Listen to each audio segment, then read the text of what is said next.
नारायण नारायण। आपके पाठ में काफी अशुद्धियां हैं, इसलिए आप गीता जी सामने रख करके और फिर ये 5 श्लोक का पाठ किया करें। गायत्री जी, आप सुन रहे हैं? हाँ ठीक ठीक है डॉक्टर साहब, सुन रही हूँ। काफी गलतियां ओके। हैं, आप उनको सुधार करिए और सामने पुस्तक रख के पढ़ते हुए बोलिए ठीक है। अगली बार। ठीक है? ठीक है, हाँ ठीक।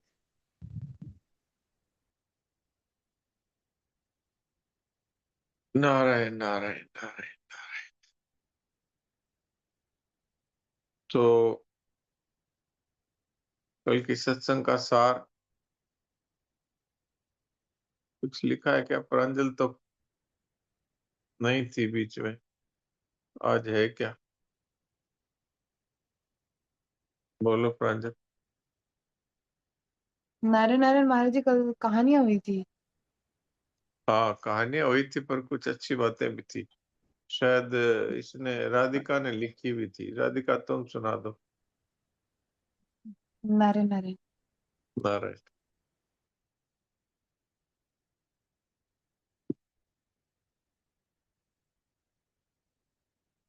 राम जी राम महाराज जी। राम जी राम। जो रोग प्रारब्ध के कारण होते हैं वह प्रारब्ध के माध्यम से मिट जाते हैं। कर्मों का फल तो भोगना पड़ेगा। हमें अपने इस जन्म का कर्म या पाप याद नहीं है, परंतु भगवान के पास हाईली कंप्यूटराइज्ड है, जिससे उनके पास सबके कर्म का डेटा है। प्रत्येक व्यक्ति को बुरे कर्मों से बचना चाहिए। जो नारायण नारायण। नारायण नारायण। बहुत अच्छा। राधिका ने लिख करके पोस्ट भी किया था। और भी कोई लिखते हो तो हाथ खड़ा किया करे, तो जो बात एक से छूट गई है दूसरा बता देगा। प्रांजल तो लिखती है ही। सविता जी, आपने भी कुछ लिखा है तो बताइए। जी डॉक्टर साहब प्रणाम। प्रणाम। मैंने लिखा है, जो रोग प्रारब्ध के कारण होते हैं वो प्रारब्ध पूरे होने से ही ठीक होते हैं, और जो रोग कुपथ्य के कारण होते हैं वे दवाई और इलाज से ठीक हो जाते हैं। बस इतना ही लिखा। नारायण नारायण। हाँ, नहीं, ये मूल बात यही थी। अच्छा लिखा है। जी।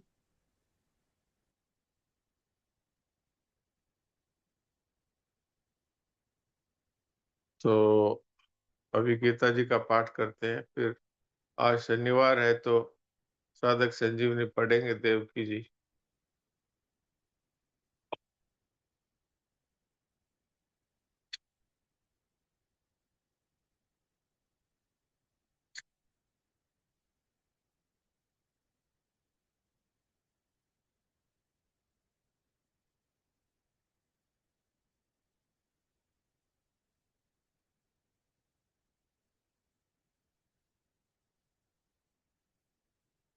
अभी 18वां श्लोक है क्या जयेश भाई?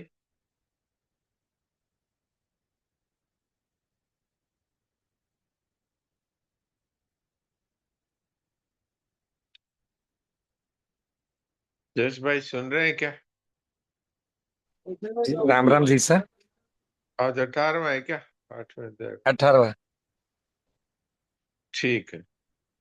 अध्याय 8 श्लोक 18।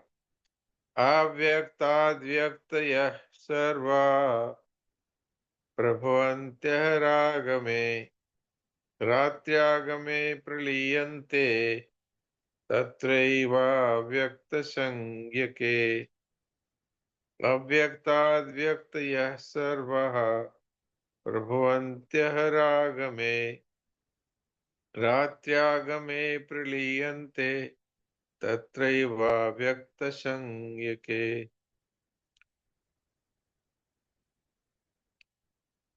ब्रह्मा के दिन के आरंभ काल में अव्यक्त ब्रह्मा के सूक्ष्म शरीर से संपूर्ण शरीर पैदा होते हैं, और ब्रह्मा की रात के आरंभ काल में उस अव्यक्त नाम वाले ब्रह्मा के सूक्ष्म शरीर में ही संपूर्ण शरीर लीन हो जाते हैं।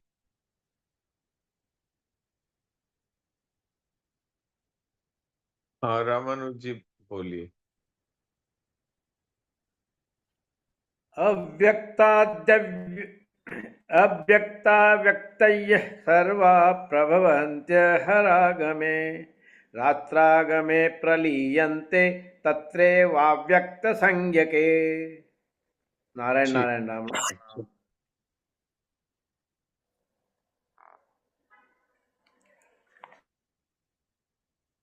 पिस्ता देवी।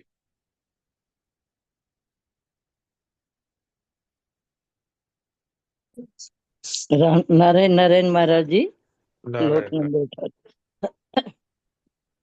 अव्यक्तादव्यक्तय सर्वः प्रभवन्त्यः रागमे रात्रगम्ये प्रलीयन्ते तत्रैवाव्यक्तसंज्ञके। ठीक है। वाणी।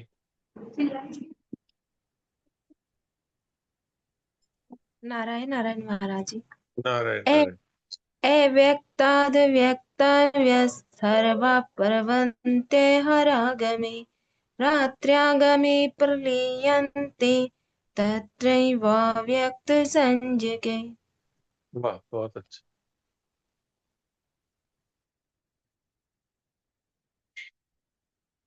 कुलभूषण जी। प्रणाम महाराज। प्रणाम। अव्यक्ताद्व्यक्त्यः सर्वा प्रभवन्त्यः रागमे रात्र्यागमे प्लीयन्ते तत्रैवाव्यक्तसंज्ञके। ठीक है, अच्छा।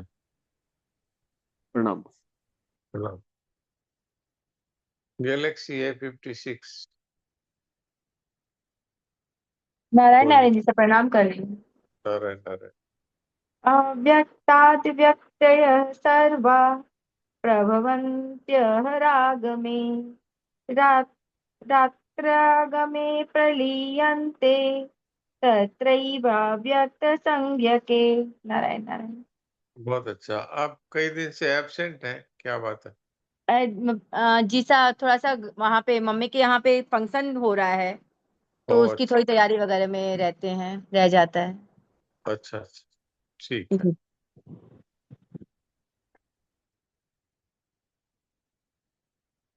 कमला देवी।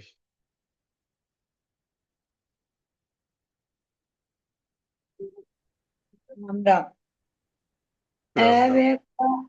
अव्यक्तादिव्यक्तयः सर्वा प्रभवन्त्यः रागमे रात्र्यागमे प्रलीयन्ते तत्रैवाव्यक्तसंज्ञके। बहुत अच्छा। और उनको ना मेथी का पट्टी कैसे बंधा वो थोड़ा दिखाएंगे तो अच्छा रहेगा बोलना। वो तो समझ में आने लायक तो नहीं है, फिर भी मैं आपको सत्संग ग्रुप में भेज देता हूँ। समझ में तो आना मुश्किल ही है वो। मेथी करना घुटना पे टिक्का कैसे। जो उन्होंने चित्र भेजे हैं वो मैं भेजता हूँ सत्संग ग्रुप में, आप देख लेना अगर समझ में आए तो। ठीक है। राम राम जी सर, मैं कुछ उस पे वीडियो बनाकर डालूंगा, फिर हाँ, तो सत्संग ग्रुप थोड़ा में डाल समय देना। मिलते ही तो उसमें परेशान समझ में आ जाए इस तरह से। हाँ, तो ठीक है। मैं वो रामानुज जी वाले चित्र डालूं क्या? मेरे तो समझ में नहीं आए, आपको समझ में आए तो देख लेना फिर। जी मेरे समझ में आया है, इनको भी समझ में आना मुश्किल है, पर मैं कुछ करता हूँ उसमें अलग से। ठीक है।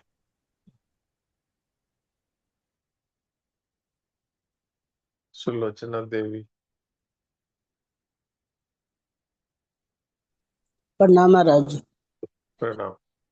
अव्यक्तादव्ये व्यक्त सर्वा प्रभवन्त्यः रागमे राज्यागमे प्रलीयन्ते तत्रैवाव्यक्तसंज्ञके। ठीक है। सविता। प्रणाम डॉक्टर साहब। प्रणाम। अव्यक्ताद्व्यक्तयः सर्वाः प्रभवन्त्यः रागमे रात्र्यागमे प्रलीयन्ते तत्रैवाव्यक्तसंज्ञके। ठीक है, अच्छा। उर्मिला।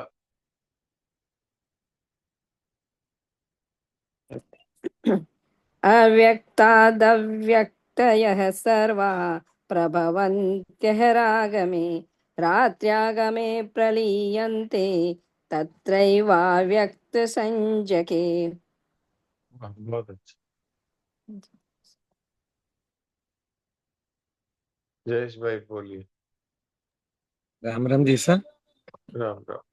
अव्यक्ताद् व्यक्तयः सर्वा प्रभवन्त्यः रागमे रात्र्यागमे प्रलीयन्ते तत्रैवाव्यक्तसंज्ञके। वाह बहुत अच्छा।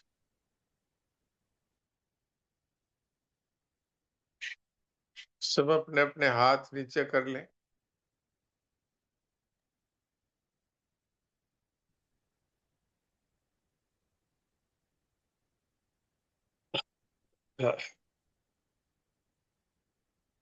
अब वो पढ़ते हैं देवकी नंदन जी।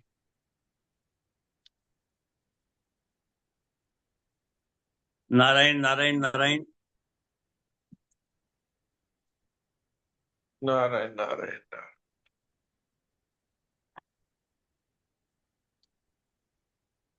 पृष्ठ संख्या 147।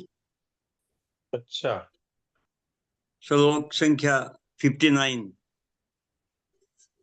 अच्छा, प्रश्न संख्या 147, श्लोक संख्या 59।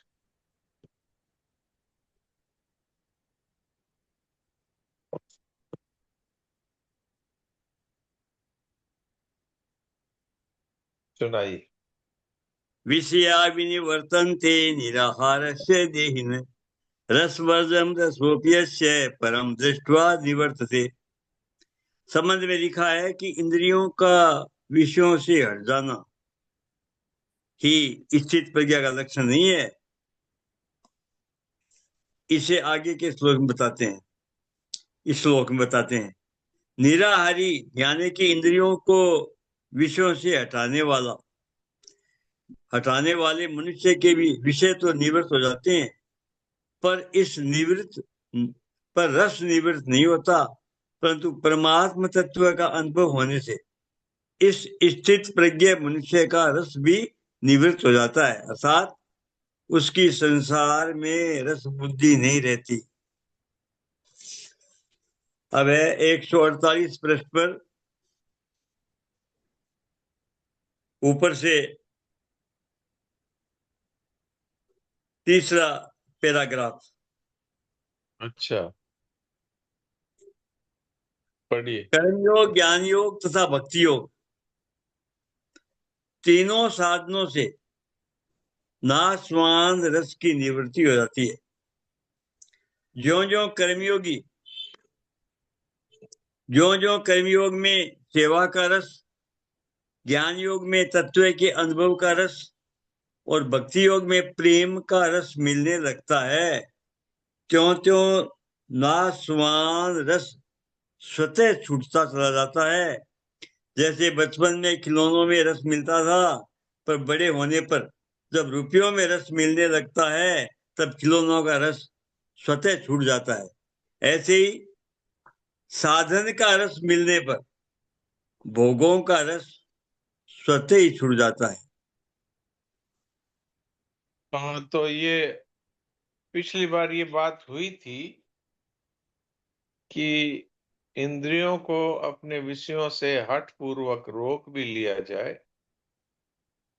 जैसे आंख को बंद कर लिया जाए कि मैं देखूंगा ही नहीं किसी को, तो उसका विषय तो निवृत्त हो गया, लेकिन अंदर अगर देखने की लालसा है, रूप देखने की लालसा है, तो रस तो पड़ा ही है। रस का अर्थ है आसक्ति। जिसको रूप, अच्छा रूप देखने की आसक्ति है, वो यदि आंख बंद कर ले तो देखना तो बंद हो गया, लेकिन उसकी जो रूप को देखने की आसक्ति हो, जैसे पढ़िए, जैसे कोई शुगर का रोगी है, उसको डॉक्टर कह देता है कि आप चीनी मत खाइए, तो वो चीनी नहीं खाता है, लेकिन अंदर उसको इच्छा रहती है कि मीठा मिलते तो कितना अच्छा था। तो ये है रस बुद्धि। ऐसे ही संसार के भोगों में इंद्रियों को तो हठपूर्वक रोक लिया, लेकिन रस निवृत्त नहीं हुआ। अर्थात संसार का शब्द, स्पर्श, रूप, रस, गंध अच्छा लगता है, उसकी याद आती है, उसको मन ही मन याद करता है, चिंतन करता है। तो ये वास्तव में इंद्रियों का निराहार होना हो गया, लेकिन रस निवृत्त नहीं होते। तो रस कब निवृत्त होता है? जब उससे अच्छा रस उसको मिलने लगता है। जैसे महाराज जी ने उदाहरण दिया कि बचपन में खिलौनों में रस आता था, फिर बड़े हुए तब रुपयों में रस आने लग गया, तो खिलौनों का रस छूट गया। तो इसी तरह से जब साधक है, कर्मयोग के साधन को सेवा का रस, ज्ञान योग के साधक को आत्म स्वरूप का रस, और भक्ति योग के साधक को प्रेम का रस जब मिलने लगता है, तो फिर उसका ये भोगों का रस है वो छूट जाता है। क्योंकि इससे बढ़िया रस जब मिलने लग जाता है, तो उससे घटिया रस है वो छूट जाता है। तो इसलिए मनुष्य को संसार की आसक्ति, संसार का जो आकर्षण है, वो अगर किसी को छुड़ाने की लगन हो, तो उसको कर्मयोग, ज्ञान योग या भक्ति योग में से कोई भी साधन अच्छी तरह से करना चाहिए, और अपना उद्देश्य होना चाहिए कि ये भोगों की आसक्ति मिट जाए।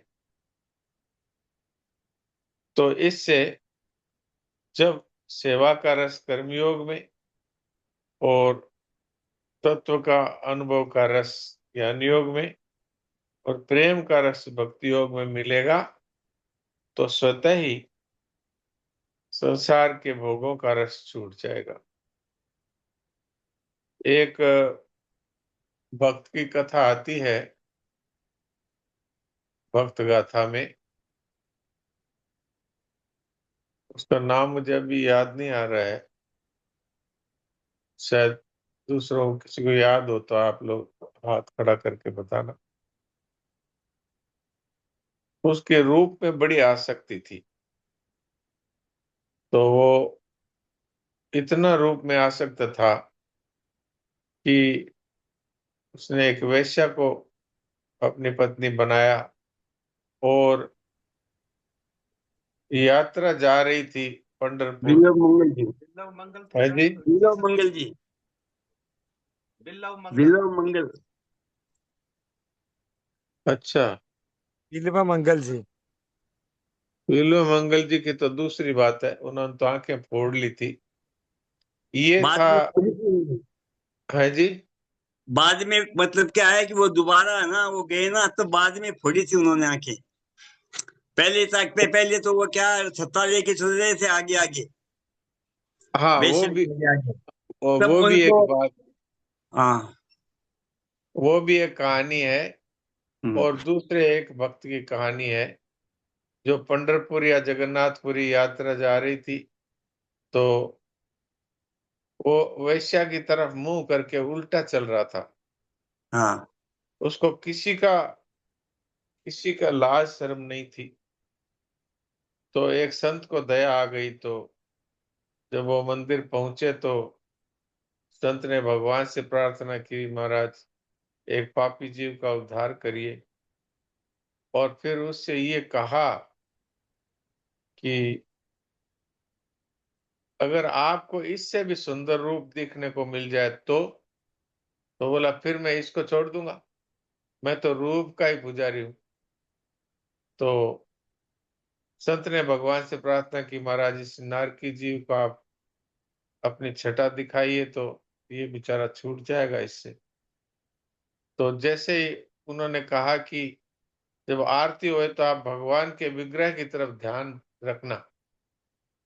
तो भगवान की विग्रह पर उसने आंखें गड़ा दी, एकदम से प्रकाश हुआ इतना जोर से उसके सामने, और किसी को नहीं पता लगा, लेकिन भगवान ने उसको प्रत्यक्ष विग्रह में से दर्शन दिए।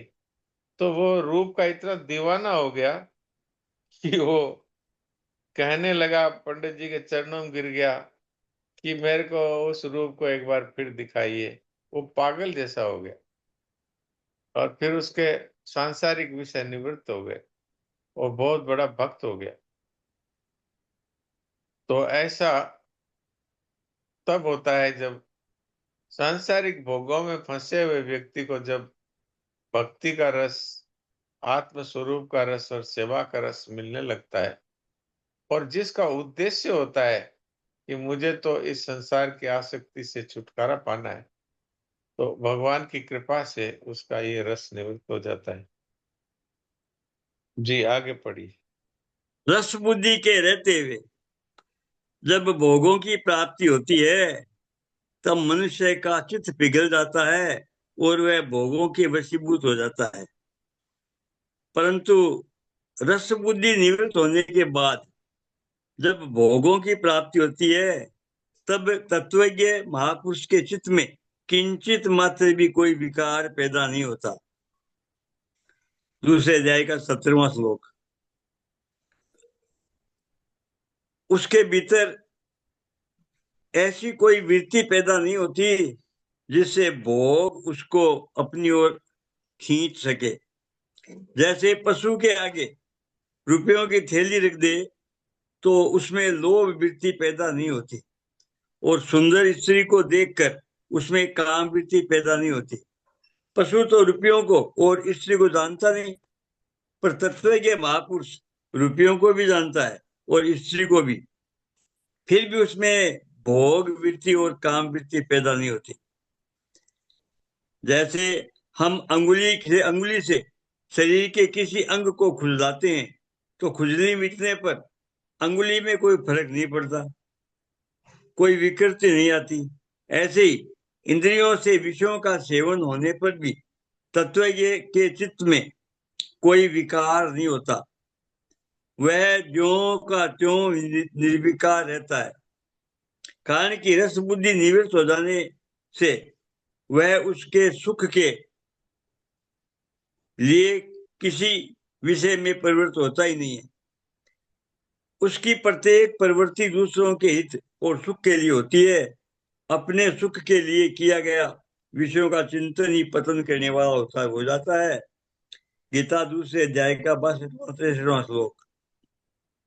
और अपने सुख के लिए न किया गया विषयों का सेवन भी बंधन कारक नहीं होता। दूसरे अध्याय का 64वां श्लोक। हाँ, तो ये बात इसमें आई है कि अंदर से विषयों के प्रति आकर्षण यदि है, रस हाँ। बुद्धि है, तो मनुष्य का चित्त है वो भोगों के सामने आने पर पिघल जाता है। परंतु जिस महात्मा पुरुष की रस बुद्धि निवृत्त हो जाती है, तब भोगों के प्राप्त होने पर भी उसमें कोई विकार पैदा नहीं होता। दूसरे अध्याय का 70वां श्लोक।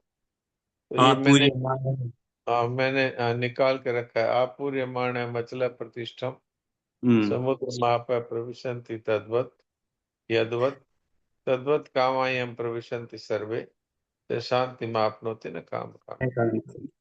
जैसे संपूर्ण नदियों का जल चारों ओर से जल द्वारा परिपूर्ण समुद्र में जाकर गिरता है, पर समुद्र अपनी मर्यादा में अचल स्थित रहता है, ऐसे ही संपूर्ण भोग पदार्थ जिस संयमी मनुष्य को विकार उत्पन्न किए बिना ही प्राप्त होते हैं, वही मनुष्य परम शांति को प्राप्त होता है, भोगों की कामना वाला नहीं। जैसे समुद्र में नदियां जाके गिरती है तो समुद्र में कोई विकार पैदा नहीं होता, ऐसे ही जो महात्मा पुरुष है उनके सामने भोग आते हैं तो उनके अंदर कोई विकार पैदा नहीं होता, क्योंकि उनमें उन भोगों का कोई आकर्षण नहीं है। तो महाराज जी ने उदाहरण दिया है, जैसे पशु के आगे रुपयों की थैली रख दो तो उनमें लोभ पैदा नहीं होता, सुंदर स्त्री को देखकर उनमें काम पैदा नहीं होता।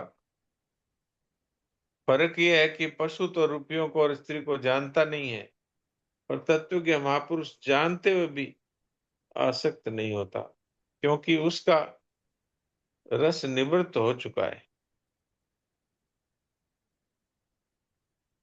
तो ये रस की निवृत्ति कब होती है? कि जब मनुष्य का एक उद्देश्य बन जाता है कि मुझे तो ऐसा रस चाहिए कि जिस रस की प्राप्ति के बाद सांसारिक रस सब फीके हो जाते हैं। तो ऐसे रस की प्राप्ति की जिसको लगन लग जाती है, फिर वो सांसारिक भोगों का रस है उसके लिए फीका हो जाता है। जब उसको वो परमात्मा का रस मिल जाता है, चाहे परमात्मा के प्रेम का रस हो, चाहे वो आत्म अनुभव का रस हो, और चाहे वो सेवा का रस हो। विषयों का तो चिंतन भी पतन करने वाला है। अपने सुख के लिए की हुई कोई भी प्रवृत्ति है वो मनुष्य को जन्म मरण देने वाली है, लेकिन केवल सेवा के लिए, दूसरों के हित के लिए जो प्रवृत्ति की जाती है वो उद्धार करने वाली है, वो रस बुद्धि निवृत्त करने वाली है। जी आगे का पढ़िए। नाशवान रस तात्कालिक होता है, अधिक देर नहीं ठहरता। स्त्री, रुपये आदि की प्राप्ति के समय जो रस आता है वह बाद में नहीं रहता। भोजन के मिलने पर जो रस आता है वह प्रत्येक ग्रास में कम होते होते अंत में सर्वथा मिट जाता है और भोजन से अरुचि पैदा हो जाती है। परंतु अविनाशी रस कभी कम नहीं होता, प्रत्युत ज्यों का त्यों अखंड रहता है। नाशवान रस का भोग करने से परिणाम में जड़ता, अभाव, शोक, रोग, भय, उद्वेग आदि अनेक विकार पैदा होते हैं। इन विकारों से भोगी मनुष्य बच नहीं सकता, क्योंकि यह भोगों का अवश्यम भावी परिणाम है। इसलिए भगवान ने दुखों का दर्शन करने की बात कही है, दुख दोषानुदर्शन, 13वें का 8वां श्लोक। काम आदि दोषों से मुक्त होने पर ही मनुष्य अपने कल्याण का आचरण करता है। 16वें अध्याय का 21वां 22वां श्लोक। अब ये बात बताई है कि ये जो भोगों का रस है वो मिटने वाला है, और भगवद रस है, आत्मा का रस है, सेवा का रस है, ये सदा रहने वाला है। तो इसके लिए उदाहरण दिया है कि जैसे भोजन किसी को बहुत ही प्यारा जो लगता है, ऐसा उसको प्रिय लगने वाला भोजन मिल गया, तो अब वो उसको मुंह में रखता है तो एक एक ग्रास में उसका जो अच्छा लगना है वो कम होता चला जाता है। और एक समय ऐसा आता है कि जब उसको वो और भोजन दिया जाए तो वो उसको खा नहीं सकता, ऐसी स्थिति उसकी हो जाती है। तो अपने को ये बात समझ में आनी चाहिए कि जिस रस को वो इतना अच्छा मानता था वही रस है, वो अब वो नीरस हो जाता है। कोई कहे कि और खाओ तो खा ही नहीं सकता। तो जैसा पहले जब तक वो भोजन नहीं मिला था तब तक जैसे मन में चटपटी लगी थी मिले मिले, जैसा वो मुंह में रखता गया एक एक ग्रास के बाद में फिर वो उस तरह का रस उसमें नहीं आता और फिर धीरे धीरे तो वो नीरस हो जाता है और कोई ज्यादा आग्रह करे तो उस पर क्रोध आता है कि अब नहीं चाहिए। तो ये है संसार का रस। परमात्मा का रस है, आत्मा का रस है, वो प्रतिक्षण वर्धमान है। वैसे इस रस को संतों ने 3 भागों में विभाजित किया है। कर्मयोग से शांत रस की प्राप्ति होती है, ज्ञान योग से अखंड रस की प्राप्ति होती है और प्रेम रस है वो मनुष्य को भक्ति से प्राप्त होता है, वो अनंत रस होता है, वो नित्य नया होता चला जाता है। तो इस तरह भोगी मनुष्य है वो भोग्य वस्तु का विनाश करता है और तरह तरह के रोगों में आबद्ध हो जाता है। ये भोग का दुष्परिणाम है। और परमात्मा का रस है वो अखंड रस है, अनंत रस है। तो हमें हमारा ये उद्देश्य होना चाहिए कि हमें वो अनंत रस प्राप्त करना है। हमें ये संसार का नाश होने वाला रस प्राप्त नहीं करना। सोहन जी कुछ पूछना चाहते हैं तो बोलिए। नहीं, बस बताना चाहता हूँ, आप शायद धनुर्दास भट्ट की बात कर रहे हैं। हाँ, धनुर्दास, अब नाम याद आ गया। वो जैसे अपने कहते हैं ना, जीभ के नीचे था, तो मुझे याद नहीं आ रहा था नाम। वो धनुर्दास की बात है, बिल्कुल। धनुर्दास है वो वेश्या के रूप पर इतना आसक्त हो गया था कि वो जब चलती थी तो उसके सामने मुंह करके उल्टा चलता था।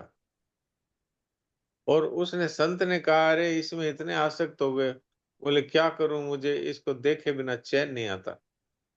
तो संत की कृपा हो गई। संत ने कहा अगर इससे बढ़िया रूप मिल जाए तो बोले मैं इसको छोड़ दूंगा, मैं तो रूप का पुजारी हूं। तो संत की कृपा से भगवान की झांकी उसको मिल गई, तो वो संत हो गया। फिर उसने छोड़ दिया संसार का रस। तो यही बात है, जब उससे बढ़िया रस मिल जाता है तो वो रस फीका हो जाता है। उर्मिला जी, आप क्या पूछ रही हैं? डॉक्टर साहब साधक संजीवनी पढ़ रहे हैं ना? हाँ, साधक संजीवनी। आप बाद तो में जुड़ी हैं क्या? नहीं, मैं जुड़ तो गई थी पहले, लेकिन पृष्ठ एक संख्या बोली थी तो मेरे पास पुरानी साधक 147 नहीं, 147 मेरे थी। पास पुरानी साधक संजीवनी है, तो श्लोक संख्या नहीं बोली, हाँ, अध्याय और श्लोक श्लोक संख्या संख्या बोली तो थी, आपने सुनी नहीं। श्लोक बोली थी, संख्या पर वो बोला था 59। नहीं, अध्याय तो अध्याय तो प्रश्न संख्या के हिसाब से आप निकालते तो आपको मिल जाता, चाहे पुरानी भी हो। ये 15। दूसरा हाँ, अध्याय चलता, दूसरा। हाँ, दूसरा मैंने निकाला पर मेरे को मिला नहीं। हाँ, ठीक है। तो दूसरे में 59वां श्लोक आप निकालिए, फिर तो पेज अच्छा, की जरूरत ही नहीं है। ठीक है, ठीक है। खैर, अभी तो समय आज पूरा होने वाला है। अभी सभी लोग थोड़ी देर के लिए चुप हो जाएं और मूक सत्संग करें।